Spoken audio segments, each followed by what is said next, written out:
त्याही जाग्या झाल्या. क्या हुआ लखन जी? कुछ पता नहीं भाभी, कुछ पता नहीं.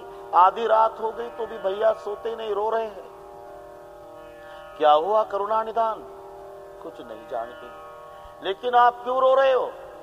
अगर आप रोने लग गए, दुनिया रोने के बाद आंसू पोंछने का काम करने वाले आप दुनिया के मालिक अगर रो रहे तो मेरा और लखन का क्या होगा? हमारी तरफ तो देखो. क्यों रो रहे हो भैया, क्यों रो रहे हो? कुछ नहीं लखन, मेरी कसम है भैया. बोलो क्यों रो रहे हो? आपको अच्छा नहीं लगेगा लखन. बोलो भैया. आज मुझे भरत की बहुत याद आ रही. आधी रात हो गई तो भी भरत की याद मुझे सता रही है. भरत की बहुत याद आ रही. सच कहूं लखन, भरत जैसा भाई दुनिया में कोई नहीं होगा. अयोध्या छोड़ी तब भरत का दर्शन नहीं हुआ था. वो मुझे चैन से नहीं रहने देता लखन. रात दिन मुझे मेरे भरत की याद आते, मेरे भरत की याद. तेव्हा प्रभूच्या चरणाची सेवा सीतामाईनं, जलपान लक्ष्मणाच्या करवी. प्रभू झोपी गेलेले आहे असं एकमेकाला सांभाळण्याचा आटोकाट प्रयत्न करतायत सीतामाई, रामचंद्र आणि लक्ष्मणजी. आता गोस्वामी तुलसीदासजी कथा बदल करतात.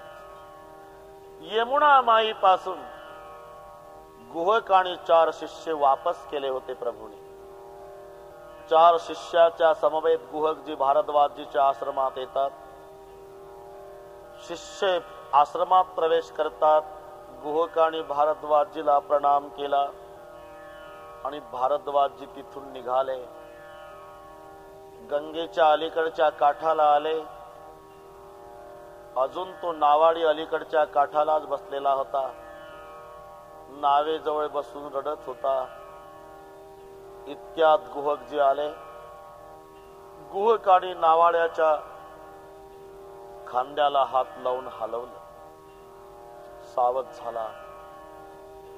डोळे अश्रूनी डबडबले नावाड्याचे. गुहकाने विचारलं, क्यों रे भाई, इधर ही बैठा है, उस पार नहीं गया? मालिक सच कहो, मैं पढ़ा लिखा नहीं, अनपढ़ हूं. लेकिन क्या हुआ कुछ पता नहीं.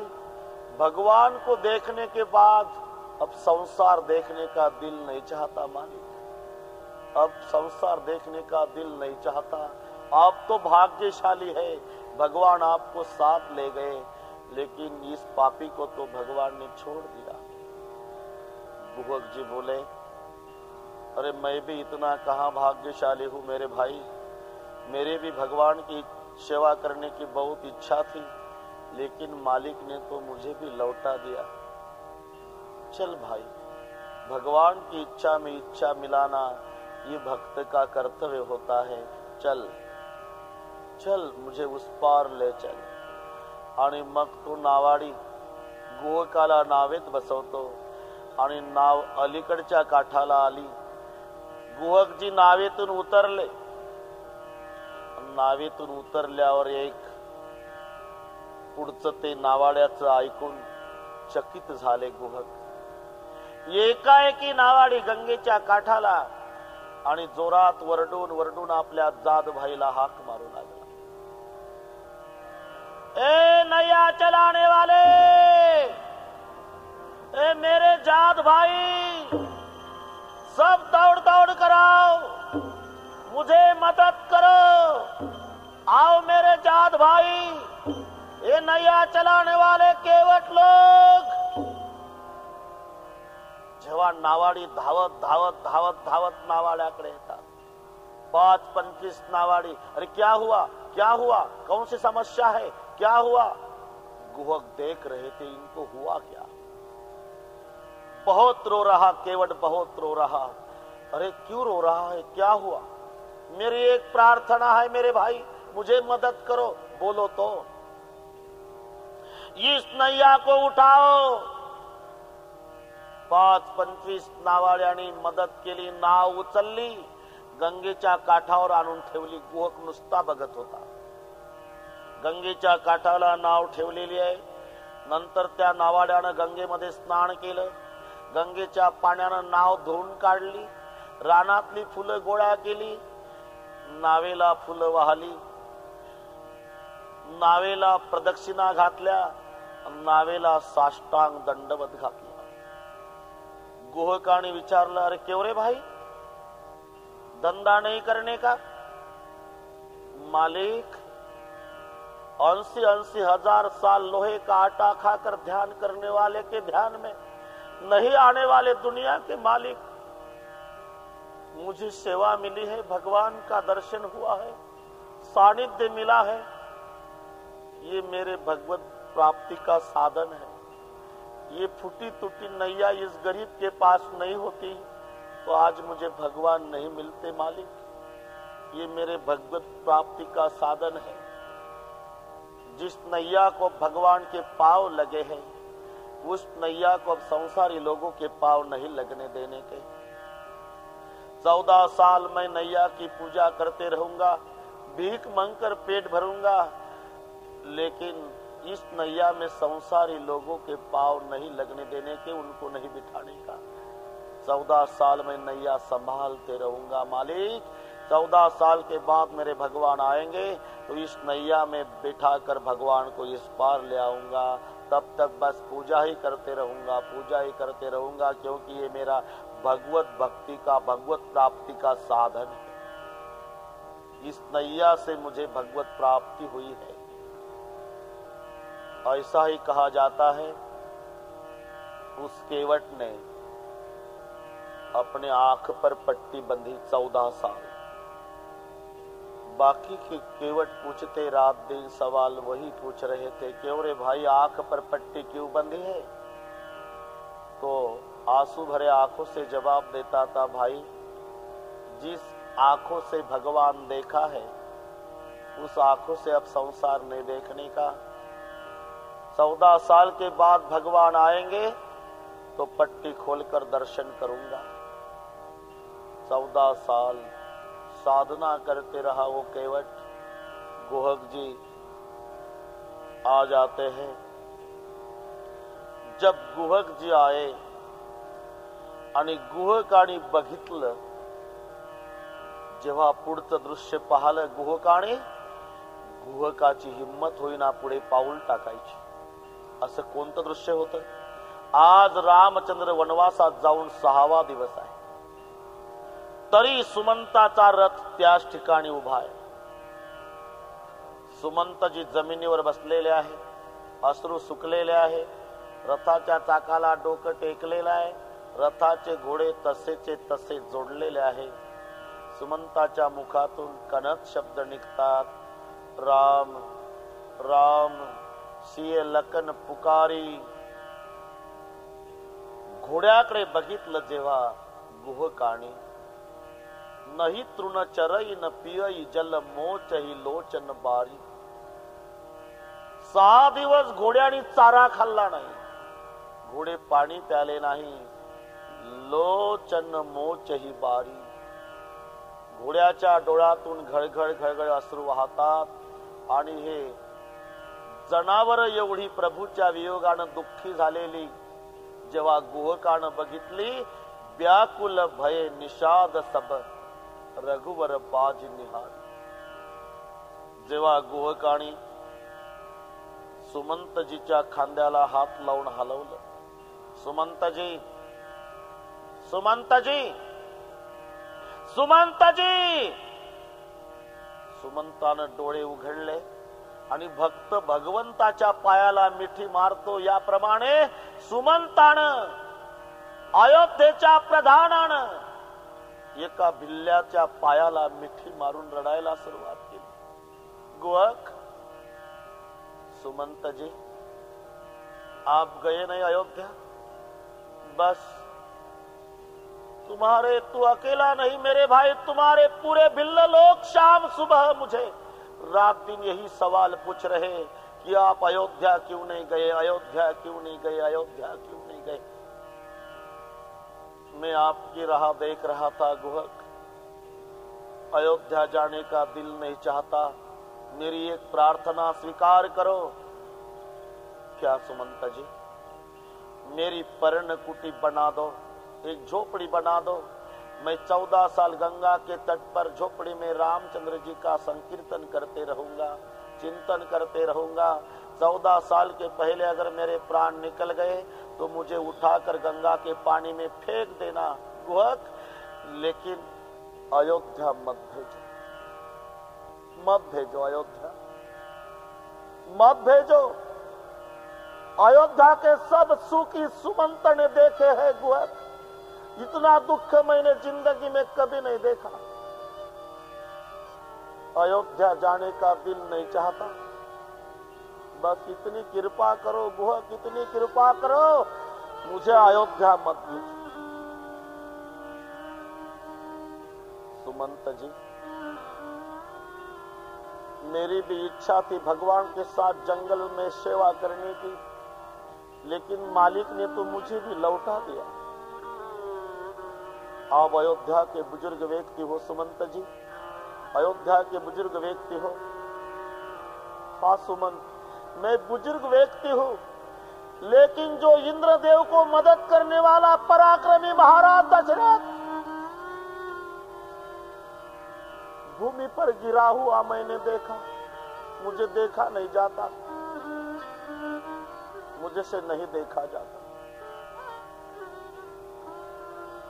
गुहक, आपको पता नहीं, आपने कभी अयोध्या देखी है? नहीं महाराज।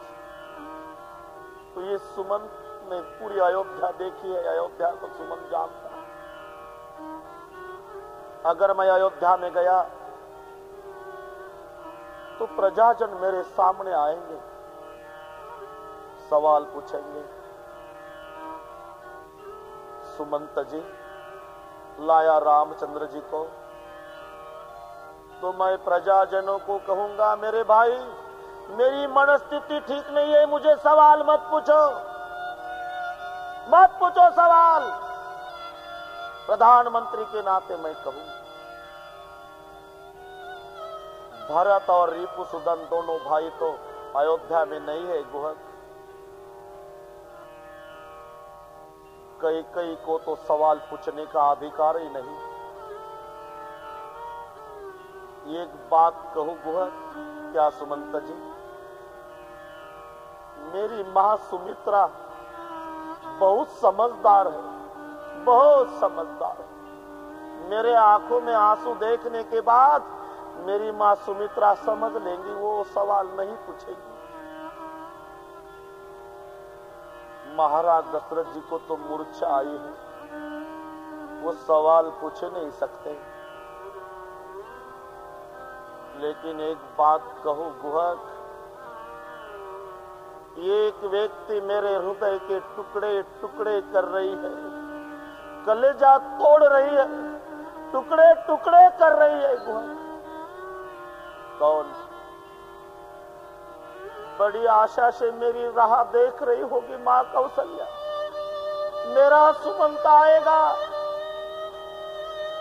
समझाते मेरे राम को ले आएगा, मेरे लखन को ले आएगा, मेरी बहू सीता को ले आएगा।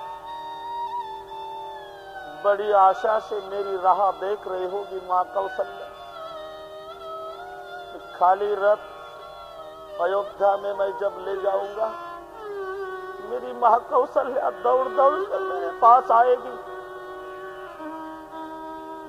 और पूछेगी, सुमंत लाया मेरे राम को, मेरे लखन को लाया है, मेरी सीता को मैं क्या जवाब दूंगा? उस रामधरणी कौशल्या को क्या जवाब दूंगा गुहक?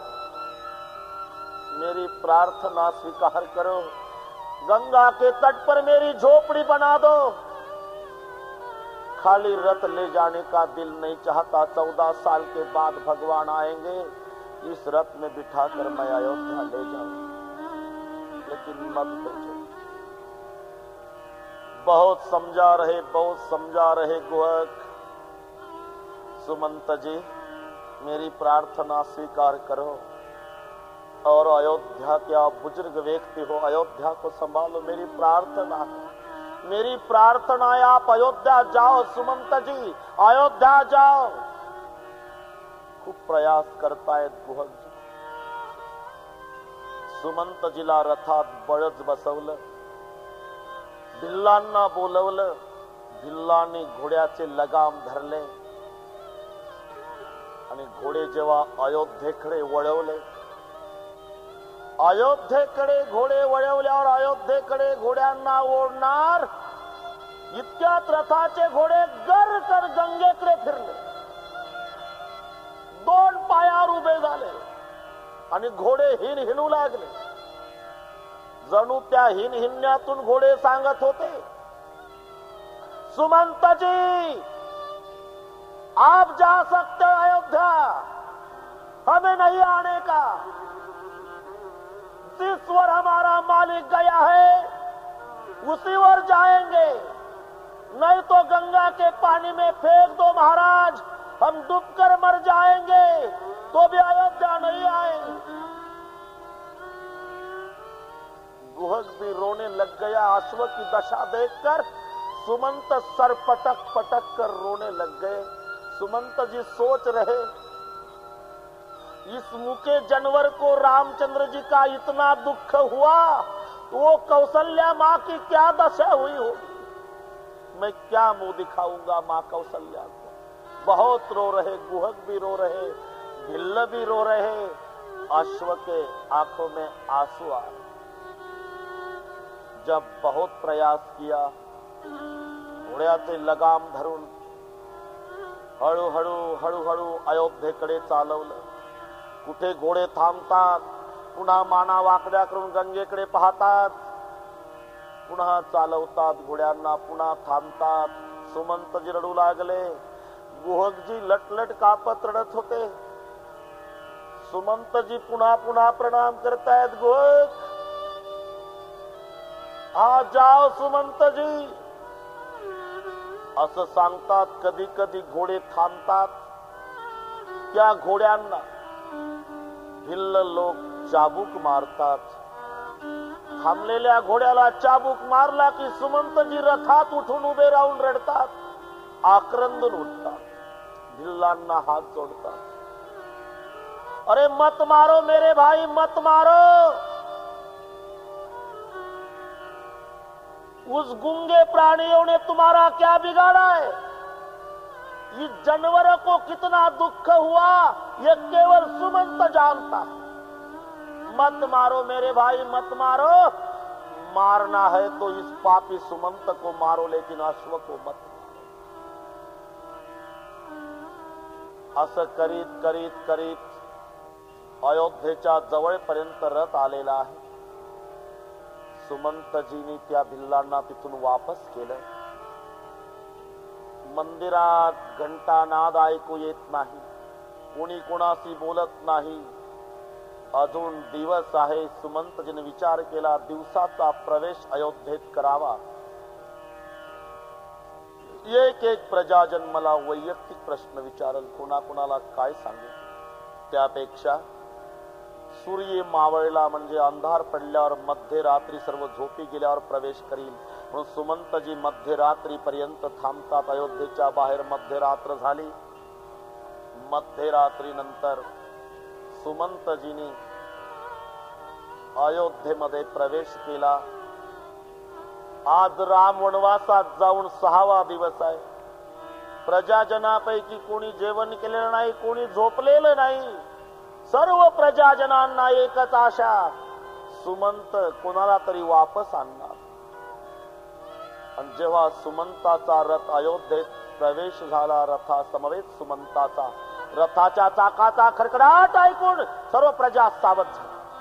मध्यरात्री सावध सावध सावध सुमंतजी आये. म्हातारी माणसं काठीचा आधार घेऊन, लेकर कडेवर घेऊन काही महिला, उत्साही तरुण पुढे धावले. रथाला पडदे असल्याचा उल्लेख आहे.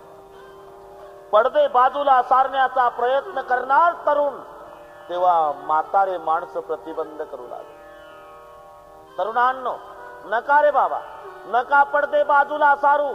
पडदे बाजूला सारू नका. पडदे बाजूला सारल्यानंतर जर आतमध्ये कोणीच दिसलं नाही तर इथं डोकं बडवून रडावं लागेल रे. त्यापेक्षा पडद्याच्या आत राम, सीता, लक्ष्मण या तिघापैकी कोणाला तरी सुमंतानं आणलं असावं या आशेवर तरी आम्हाला काही काळ जगता येईल. पडदे बाजूला सारू नका. उत्साही तरुण थांबले. नेहमीच्या सवयीनं रथाचे घोडे कौसल्या माईच्या महालाकडे रथ ओढतात. मध्यरात्रीचा प्रसंग आहे. सर्व प्रजाजन सुमंतजीकडे बघू लागले. सुमंतजी नुसते हात जोडून रथात बसलेले आहे. जणू काही फार मोठा अपराध केल्यानंतर जसं क्षमा मागण्यात येते असे अपराधी भाव सुमंताच्या चेहऱ्यावर आहे. डोळे अश्रूंनी डबडबलेले आहे. खूप लांब पर्यंत आल्यावर सुमंताच्या कानी कौसल्या माईच्या रडण्याचे ध्वनी आले. आज रामचंद्र वनवासात जाऊन 6वा दिवस आहे. माई कौसल्या जेवली नाही, झोपली नाही. जणू आत्ताच रामचंद्र गेला अशा आविर्भावामध्ये कौसल्या माई रडत. आणि ते शब्द सुमंताच्या कानी आले. अरे माझ्या श्रीरामा, मनमोहना मेघ श्यामा, विवळ सांडुन्या मावणा दुर्गमा केवी जासे. बाळ माझा केविलवाणी, कुठे पिशील बाळा पाणी. कसा कोपला कैवल्य दाणी, परतुणी रे श्रीरामा. अरे माझ्या रघुनंदना, नको जाऊ बाळा वना. मज आला प्रेम पाना, पुन्हा पाजू राघवा. कौसल्या माईच्या रडण्याचे ध्वनी सुमंताच्या कानी आले. सुमंत ढसा ढसा रडू लागले. आता या माऊलीचं कोण्या शब्दात सांत्वन करू. सुमंतजी रडतात. इतके रडतात, इतके रडतात की सुमंतजीला पुढचा रस्ता अश्रूच्या मुळे दिसत नव्हता. सुमंतजी हाक मारतात, कोणीतरी या रे. अरे मला माझ्या महाराजांच्या जवळ घेऊन चला बाबा, या कोणीतरी. सेवक धावले. कौसल्या माईच्या महालापर्यंत रथ येऊन पोहोचलेला आहे. सेवक धावतात. सुमंतजीचे हात धरून सुमंताला रथातून खाली उतरवण्यात आलं. सुमंतजीचा हात धरून सेवकाने आणि जेव्हा महालामध्ये आणलं, रडत बसलेल्या कौसल्या माईला सुमित्रा माईनं समोर सुमंताला बघितल्यानंतर सावध केलं. कौसल्या बहन, कौसल्या बहन, कौसल्या माँ. क्या सुमित्रा? रोना नहीं माँ, रोना नहीं, अपने सुमंत जी आए हैं माँ. ताडकन उठली कौसल्या. समोर सुमंताला बघितलं, पण बाळाच्या भेटीसाठी आई एवढी उतावळी झाली की सुमंताला विचारलं सुद्धा नाही. सुमंताच्या जवळून कौसल्या माई रस्त्यावर आली रथाजवळ. प्रचंड गर्दी झालेली होती प्रजाजनांची रथाच्या मागे. कौसल्या माई रथाकडे येत आहे. घोडे रथाला जुंपलेलेच आहे, जाग्यावर उभे आहे. आणि रथाच्या घोड्यानं रामाची जननी ओळखली. जनावरांना, घोड्यांना बोलता येत नाही. घोडे राम जननीला पाहून उलट्या माना हलवत होते. अशा माना हलवायचे जणू त्या माना हलवण्यातून घोडे सांगत होते, अंदर चली जा मां, चली जा अंदर, हमारे पास मत आना मां, सर पटक पटक कर रोना पड़ेगा मां, तीनों में से किसी को नहीं लाया मां, चली जा अंदर. असा माना हलवण्यातून घोडे राम जननी कौसल्या माईला इशारा करत मुकी जनावर तरी आई आई आई राम जननी रथापर्यंत आली. पडदा बाजूला सारला. आतमध्ये आशा ठेवून डोकावलं माई कौसल्येनं. राम नाही, लक्ष्मण नाही, सीता नाही. रथाच्या चाकावर डोकं थाड थाड थाड बडवून घेतलं आणि कौसल्या माई आक्रोश करू लागली. सर्व प्रजाजन ते दृश्य पाहून धाय मोकलून रडू लागले. कौसल्या माई पुढे आली. घोडे जुंपलेले आहे. रथाच्या घोड्या पुढे आई कौसल्या. डोळा पुढे चित्राणा. घोड्याच्या मुखावून हात फिरवला कौसल्या माईनं. हात फिरवल्याबरोबर घोड्याच्या डोळ्यातून घळघळ घळघळ घळघळ अश्रू वाहू लागले. टाप टाप टाप अश्रू खाली पडत होते. घोड्यांचे अश्रू. जणू घोड्याचे अश्रू कौसल्या माईला सांगत होते. उनके आंसू बोलते थे आंसू. रोना नहीं माँ, माँ रोना नहीं. 14 साल रात दिन रोना ही रोना है माँ, रोना नहीं माँ. आंसू बोलते हैं माँ. दुर्भाग्यशाली तो हम है माँ. अश्व के आंसू कह रहे. हम दुर्भाग्यशाली है माँ. जब रामचंद्र छोटे थे माँ तो हमारे पीठ पर बैठते थे. जब शिकार करने जाते थे माँ तो हमारे पीठ पर बैठकर ही जाते थे. जब बारात निकली माँ दूल्हे राजा बने रामचंद्र तो हमारे पीठ पर बैठे थे माँ. आज तक जिंदगी में सब खुशी के बारे में हिस्से लिए है माँ, लेकिन दुर्भाग्य यह है माँ कि भगवान को जंगल छोड़ने का काम भी इस पापी जानवरों को करना पड़ा माँ. तो भी हम जिंदे लौट कर आए हैं. दुर्भाग्यशाली हम हैं. बहुत रोते हैं, बहुत रोते हैं. तुलसी जी कहते भाई सोचो, जासु वियोग विकल पशु ऐसे, प्रजा मातु पितु जिह ही कैसे. ज्याच्या वियोगानं रथाचे घोडे एवढे रडतात त्याच्या मायबापाची काय दशा असते. भगवंताच्या वियोगानं भक्त रडले यात नवल नाही. भगवंताच्या वियोगानं जनावरही ज्या देशात रडतात त्या देशाचं नाव हिंदुस्थान. जगामध्ये अनेक देश असतील पण जिथे परमात्म्याच्या विरहानं जनावर रडतात तो देश हिंदुस्थान. भगवान श्रीकृष्णजीच्या वियोगानं गोकुळातल्या गायी वासरांनी हंबरडा फोडला होता. भगवान गोकुळ सोडून गेल्यावर वासरं सोडली तरी गायीला पीत नव्हती. आणि आज रामचंद्राच्या वियोगानं रथाचे घोडे रडतात. जड पावलानं कौसल्या माई आत आल्या. तोपर्यंत सुमित्रा माईच्या जवळ सुमंत खाली मान घालून उभा होता.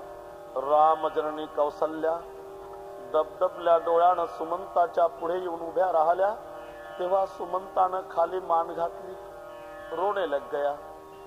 सुमंत, हाँ माँ, माँ मुझे क्षमा करो माँ. आज की रात नींद भी नहीं लेना. तो गुरुदेव का आदेश. मेरे राम ने पहले दिन भी भोजन नहीं किया था सुमंत, और सुबह नहाया भी नहीं.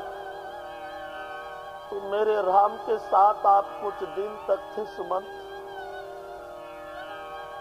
हाँ माँ, तो कुछ खाया था मेरे बेटे ने. सुमंत रोने लग गया. क्यों रो रहे हो सुमंत? माँ, मैंने मेरे आंखों से देखा है माँ. 3 दिन बीते बिनु जल पाना. 3 दिन तक इन्होंने जलपान भी नहीं किया था माँ. खाना तो दूर, जलपान भी नहीं किया माँ. जलपान भी नहीं. माँ, किसी को भी भगवान की मां क्यों न हो. मी नेहमी सांगत असतो बाबा, ज्याची आई मरण पावली त्यानं समजावं आपल्या सुखाचा समुद्र आटला. जगातला सुखाचा समुद्र कोरडा झाला ज्याची आई मरण पावली. आईचं प्रेम बाळावर किती असतं शब्दात नाही सांगता येत. आई झाल्यावर कळतं. आई झाल्यावर. मी पुरुषांना नाही महिलांना सांगतो, ज्या माऊलीची आई मरण पावली त्या माऊलीनं समजावं माहेरच्या आनंदाचा समुद्र कोरडा झाला. माहेरचा आनंद संपला जिची आई मरण पावली. भाऊन भावजई कोण कोणाचं. आई ती आई. 90 वर्षाची आई असू द्या, 90 वर्षाची, आणि 60 वर्ष वयाची मुलगी असू द्या. 60.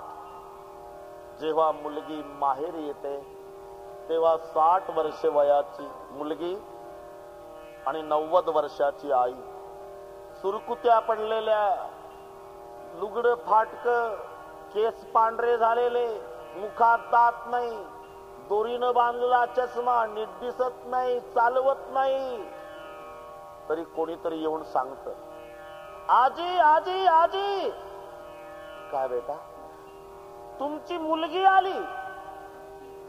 मरायच्या मार्गी लागलेल्या माशावर पाणी येऊन पडल्यावर मासा तडफडतो तशी माय तडफडून उठते.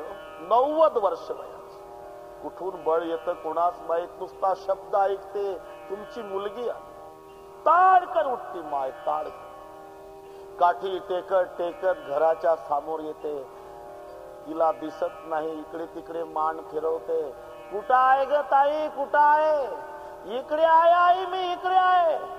तिथंच थांब, तिथंच थांब ताई, तिथंच थांब.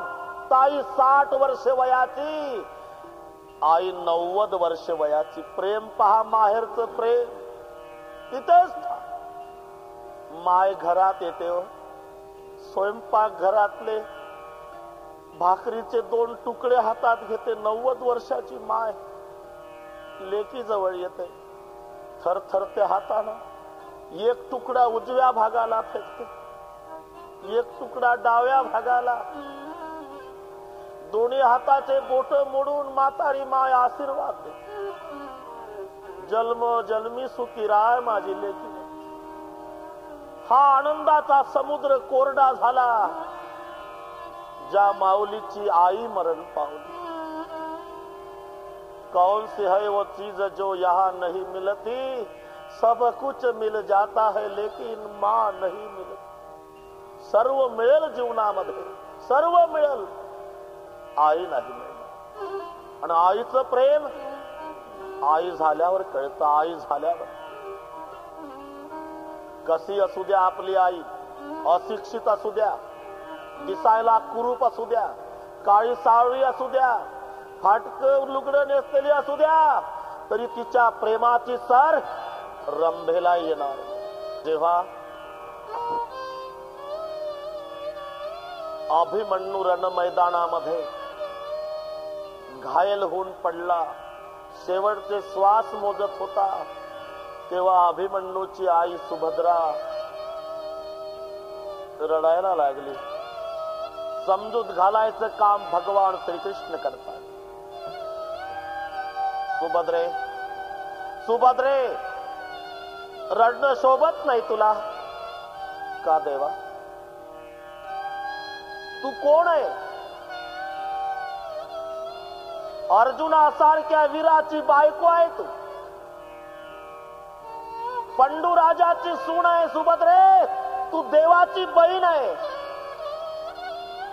रडणं शोभत नाही तुला.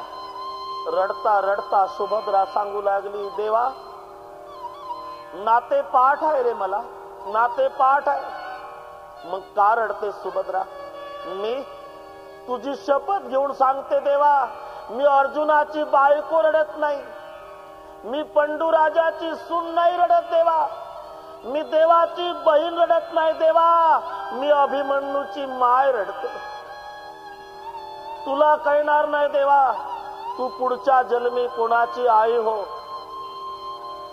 तुझं पोर असं लढाईत मरू दे, म्हणजे तुला कळल पुत्र मेल्यावर मातेला काय व्यथा होता.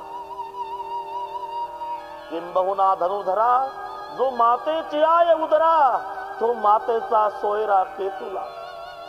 जेव्हा 2 वर्षाचं बाळ आहे, 2 वर्षाचं, वडील मरण पावले, आधार कोणाचाही नाही. सर्वांनी सांगितलं लग्न करा माऊली, तरी लग्न केलं नाही. तेवढं बाळ सांभाळलं. पाठीला बांधायची माय बाळाला, रानात कामाला जायची. संध्याकाळी डोक्यावर गवताचा भारा, पाठीला बाळ, मग रानातून घरी यायची. धुणी भांडी, बाळ शाळेत जाऊ लागलं. बाळानंही आईच्या कष्टाचं चीज करायचं ठरवलं. रोडवरच्या लाईट खाली मुलगा अभ्यास करायचा, पण दरवर्षी पहिला नंबर. आणि गावात कोणाचंही काम असू द्या, कोणाच्याही घरातलं कार्य असलं तरी हे पोर प्रत्येकाच्या कार्यात हजर. सगळ्या गावात चर्चेचा विषय, काय चांगलं पोर आहे हो, पहिला नंबर, कोणाच्याही कामामध्ये हजर. काम सांगावं लागत नाही, शेवटी म्हणावं लागतं, बेटा जा आता. 10वी पर्यंत शिकलं. आईला आशेचा किरण एकमेव, माझा दादा मोठा होईल. 2 वर्षाचा होता तेव्हा याचा वडील मरण पावला. एवढा एकमेव आधार आहे मला, माझा दादा मोठा होईल, मला म्हातारपणात सुख देईल. मायला एकमेव आशा. 16 वर्षाचा झालेला, 10वीला असलेला, दरवर्षाचा पहिला नंबर. सगळे गाव आनंदानं विचार करत, बस अरे आपल्या गावाचा नाव लौकिक करणारा हा हिरा आहे, प्रत्येकाच्या घरातला वाटावं असं प्रत्येकाची भावना झालेली होती. आणि एकाएकी ते बाळ आजारी पडले. एवढं आजारी, सगळे गाव चिंतातूर. माय गरीब आहे, धुणी भांडी करणारी. गावकऱ्यांनी वर्गणी केली. सांगितलं, आई साहेब काही काळजी करू नका, तुमचं पोर नाही, आम्हा सर्व गावकऱ्याचं पोर आहे, काळजी नका करू, तुम्ही तुमची मजुरी चालू द्या, आम्ही नेतोय त्याला. आणि त्या बाळाला दवाखान्यात नेलं. कल्पना करा, 1 दिवस झाला, 2 दिवस झाले, ती आई रानात कामाला जाते. आणि रानात कामाला गेली म्हणजे खुरपण करणाऱ्या महिला त्या महिलांना रानामध्ये प्रश्न विचारते, बरं असेल का हो माझं बाळ? 2 वर्षाचं होतं तेव्हापासून मी पाठीला बांधून सांभाळलं, बरं असेल का? त्या महिलांनी सांगावं, देवावर विश्वास ठेवा बाई, सगळे चांगले होईल. संध्याकाळी आईनं घरी यावं, फोटो पुढे अगरबत्ती लावावी, डबडबल्या डोळ्यानं देवाची प्रार्थना करावी, जेवायला घ्यावं, पुढं बाळाची आठवण यावी, ताट सारून द्यावं, पाणी पिऊन झोपावं. 2रा दिवस, 3रा दिवस, 4था दिवस, असे 3-4 दिवस माय उपवासी, मुळमुळ रडती आहे, झोप नाही. बरं असेल का माझ्या बाळाला? काय झालं असेल त्याला? 4 दिवस झाले, निरोप नाही. संध्याकाळी कामावून आई घरी आली, जेवायला बसणार, बाळाची आठवण आली. 5व्या दिवशी ताट सारून दिलं, पाणी प्याली. इतक्यात कोणीतरी येऊन सांगितलं, पाटील आले अमरावतीवरून. पाटील आले म्हटल्यावर तशीच माय उठली आणि पाटलाच्या वाड्यात गेली. गोर गरिबाचे अश्रू पुसण्याचं घराणं होतं पाटलाचं. गोर गरिबाच्या कामात सहभागी होणारे पाटील होते. ती फाटक्या लुगड्याची मावशी जेव्हा दारात आली, पाटलीन बाई. काय मावशी? पाटील आहेत का घरी? हो आताच आले अमरावतीवरून, या. ही माऊली रडतच आत आली. धाक पडला होता, काय ऐकायला मिळतं बाळाबद्दल, रडतच आत आली. पाटील आले. पाटील, काय मावशी तुम्ही अमरावतीला गेला होता म्हणे? हो गेलो होतो. दवाखान्यात गेलता का हो पाटील? गेलो होतो. माझ्या बाळाला बघितलं. बरं आहे का हो त्याला? बरं आहे. काही खातं का हो माझं बाळ? जसं सामान्य आई असली तरी आपल्या बाळाच्या बाबतीत चौकशी करताना पहिला प्रश्न विचार, काही खातं का हो माझं बाळ? आज परमात्म्याची माय कौसल्या पहिला प्रश्न सुमंतजीला विचारला. सुमंतजी, मेरे राम के साथ कुछ दिन तक थे, कुछ खाया था मेरे बेटे ने. सुमंत जी रोने लग गए. मां, 3 दिन बीते बिन जलपाना. तुम्ही किती मोठा व्हा तरी आईच्या दृष्टीने तुम्ही बाळ आहात. बाळ किती मोठा. म्हणून मी नेहमी सांगत असतो, माय बापाची इच्छा नाही बाबा तुम्ही सेवा करावी, अजिबात इच्छा नाही. माय बापाची एकच इच्छा आहे, आमचा दादा दिवसात तरी एखाद्या वेळेला आमच्या डोळ्यानं दिसावा. बस एवढीच इच्छा माय बापाची.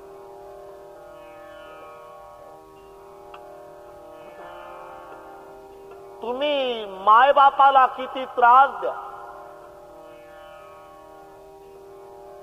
तरी मायबाप तुमच्या कल्याणाच्या हिताची तळमळ करतील परमेश्वराकडे. जेव्हा वडील मरण पावले, आईनं सांभाळलं बाळाला,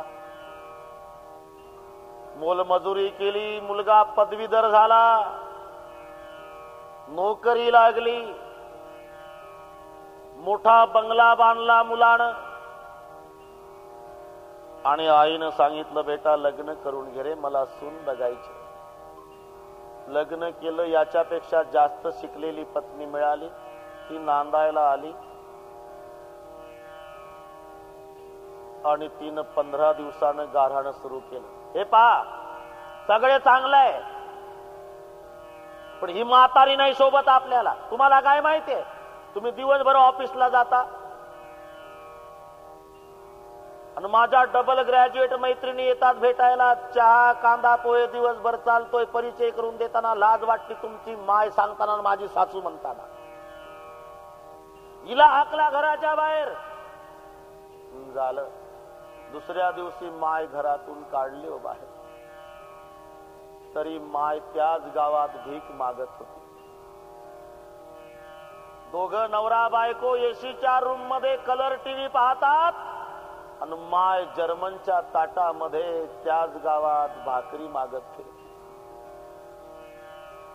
नवमासवरी वाहिले उदरी, तिसे दारोदारी हिंडवितो. 15 दिवस भीक मागितले आईने. पुन्हा पत्नीनं गाराणं सुरू केलं. तुम्हाला काय कळतंय का हो? काय अख्ख्या गावात चर्चा चालली आपल्या दोघाबद्दल.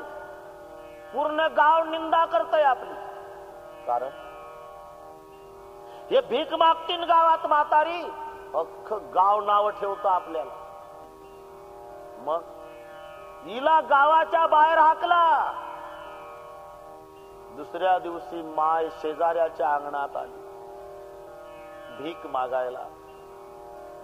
वाडा माय सांगितलं, ते बघा जखमीवर मीठ चोळायला जाणून शेजारी येते तुकडा मागायला, इथंच भाकरी मिळते तिला. बघा समाचार घ्या तिचा. याई धावला हो. शेजाऱ्याच्या अंगणात लाद घातली, आईच्या कमरड्यात खाली पाडलं. आईला गडबडा लोळू लागली. माय हातातलं ताट पडलं, सगळ्या भाकरी अंगणभर पसरल्या. प्लास्टिकचा तांब्या कमरेला बांधलेला होता, तांब्या तुटून पडला, काठी पडली. चष्मा दोरीनं बांधलेला होता, चष्मा पडला. गडबडा लोळू लागली तरी 2 उभ्यानं लाता आईच्या कमरड्यात घातल्या. मायनं पाय धरले लेकाचे. अरे का मारतो रे बेटा, अरे का मारतो रे? अरे मी काय केलं बाळा, तुझ्या दारात नाही रे आली तरी लाद घातली. अरे चांडाळा, 2 वर्षाचा होता तेव्हा तुझा बाप मेला, तेव्हापासून पाठीला बांधून सांभाळलं तुला, उभ्यानं लाता घालतो. काळ तोंडे, पुन्हा जर गावात दिसली नरडच दाबील तुझं. आईनं डबडबल्या डोळ्यानं हात जोडले लेकाला. माझ्यावर विश्वास ठेव बाळा, पाया पडते तुझ्या, मारू नको बेटा. आणि मेली तरी तुला नाही दिसायची, नाही दिसायची तुला. त्याच दिवशी माय 2 तालुके बदलून निघून गेली. भीक मागून आई 6 महिने जगली. 6 महिने. 6 महिन्यांनी जेव्हा आईला मरण आलं, रात्री 12 वाजता धर्मशाळेमध्ये बेवारस अवस्थेत माय पाय घासून मरत होती. पाणी पाजायला कोणी नाही, अंधारी रात्र, पाय घासून तडफडून मरती आई.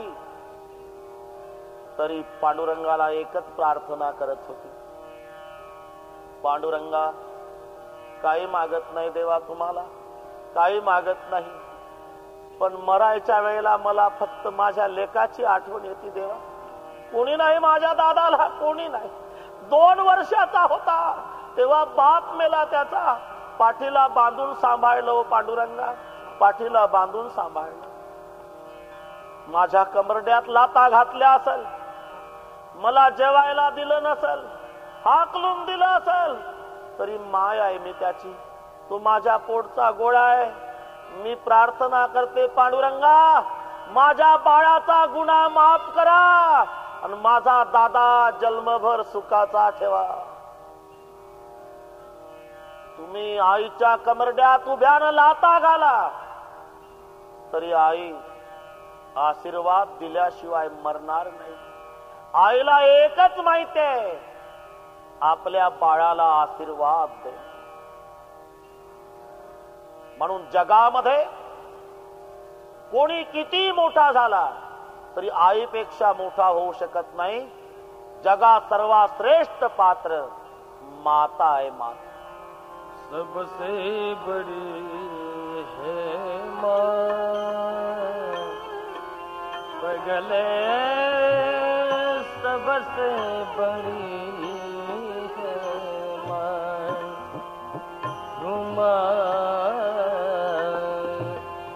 सबसे बड़ी है माँ, पगले सबसे बड़ी है माँ,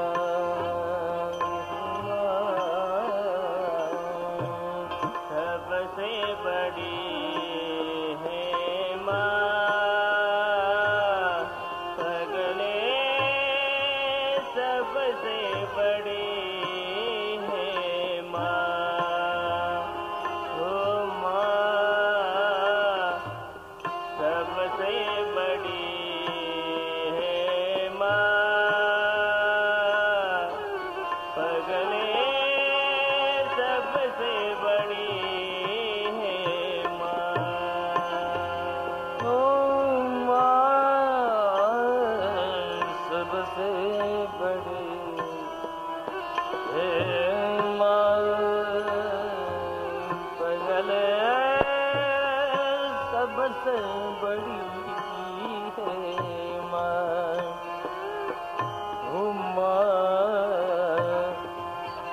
सबसे बड़ी है माँ,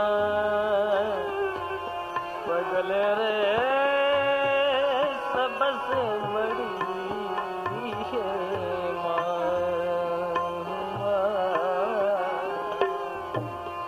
सबसे बड़ी है माँ, पगले सबसे बड़ी है माँ, हो माँ सबसे बड़ी है माँ, पगले सबसे बड़ी है माँ, माँ से बढ़कर कोई नहीं है, माँ से बढ़कर कोई नहीं है, माँ से बढ़कर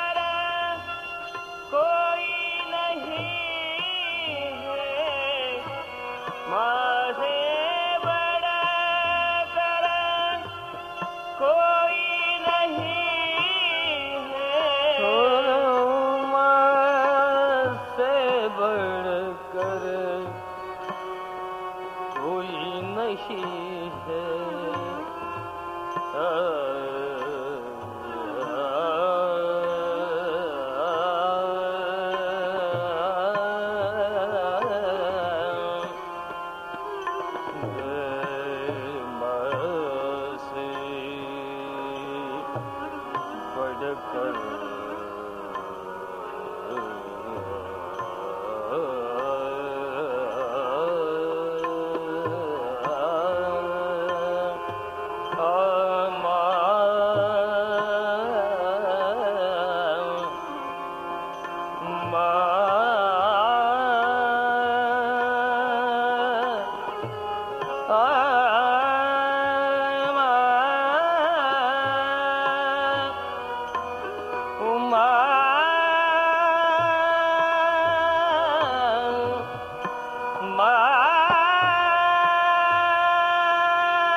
सबसे बड़ी है माँ पगल, सबसे बड़ी है माँ सबसे बड़ी है माँ पगल, सबसे बड़ी है माँ।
से बड़ी है माँ, माँ से बढ़कर कोई नहीं है, वो देती है दुआ. भगवंताची असली तरी आई आहे. प्रेम म्हटलं की जगात एकमेव दृष्टांत आहे माता. माते इतकं प्रेम कोणाचंही नाही. पतिव्रतेमध्ये सीता, शास्त्रामध्ये गीता आणि प्रेमामध्ये माता. आज रामचंद्र प्रभूची माता कौसल्यामाई सुमंतजीला विचारते आहे, सुमंत सफर कैसी हुई? माँ, श्रृंगवेरपुर तक रथ था माँ, बाद में नैया थी, बाद में तीनों पैदल गए माँ. पैदल? हा माँ. प्रसंग रात्रीचा आहे. कौसल्यामाईनं आकाशाकडे पाहून रडायला सुरुवात केली. सूर्यवंशी नारायणा, माझा राघव येतो वना. सूर्यवंशी दिनकरा, तापू नको रे भास्करा. माझ्या बाळाला 14 वर्षे ताप होणार नाही सूर्यनारायणा, याची काळजी घ्या. जमिनीकडे बघितलं आणि जमिनीकडे पाहून रडू लागली माँ कौसल्या आणि पृथ्वीची प्रार्थना करू लागली. अहो धरणी माय बहिणी, सांभाळावा कोदंड पाणी. आणि तेथून सुमंतजी